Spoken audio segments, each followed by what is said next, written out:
গাঁৱলীয়া আলিবাটেৰে গৈ আছে এজন যুৱক হাতত কাগজ ইপিনে সিপিনে চাইছে হঠাতে পালে বিচৰা বস্তু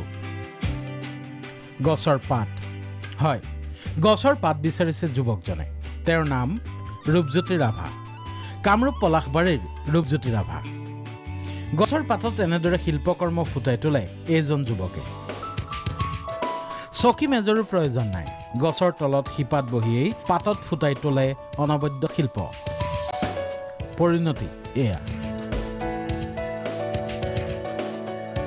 বিষ্ণু ৰাভা শংকৰদেৱ জ্যোতিপ্ৰসাদ আগৰৱালা ভূপেন হাজৰিকা ৰামকৃষ্ণ পৰমহংস মুঠতে বিভিন্ন মহাপ্ৰাণ ব্যক্তিক ফুটাই তোলাত সিদ্ধহস্ত এইজন যুৱক সৰুৰে পৰাই ব্যতিক্ৰমী কাম কৰিছে পলাশবাৰী লোহাৰঘাট মাহমাৰঙৰ মহামাৰঙৰ যুৱকজনে আৰু সৰুৰ পৰা মই সাধাৰণতে ব্যতিক্ৰমী কামবোৰ কৰি ভাল পাওঁ লকডাউনত সেইবাবেই এই ব্যতিক্ৰমী শিল্পকৰ্ম বাছি ল'লে এইবাৰ টেট উত্তীৰ্ণ যুৱকজনে মই কিবা এটা লকডাউনৰ সময়ত কিবা এটা ব্যতিক্ৰম কৰোঁ নেকি তেনেকৈ চেষ্টা কৰি গ'লোঁ এতিয়া গছৰ পাত বিচাৰি ফুৰে ৰূপজ্যোতিয়ে ৰূপজ্যোতিৰ প্ৰতিভাৰ কথা প্ৰাগ নিউজৰ দৰ্শকক জনাবলৈকে গাঁওখনত উপস্থিত হ'লগৈ মিৰ্জাৰ সাংবাদিক জোন ৰাভা কেনেধৰণৰ পাত পচন্দ ৰূপজ্যোতিৰ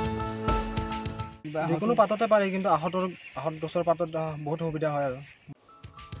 ৰূপজ্যোতিতে গাঁওখনৰ লগতে পলাশবাৰীৰো গৌৰৱ সেইবাবে ৰূপজ্যোতিৰ কাম চাবলৈ ওলাই আহে গাঁৱৰ যুৱক যুৱতী মহিলা ৰূপজ্যোতিলৈ প্ৰাগ নিউজৰো শুভকামনা মিৰ্জাৰ পৰা জোন ৰাভা ৰিপৰ্ট প্ৰাগ নিউজ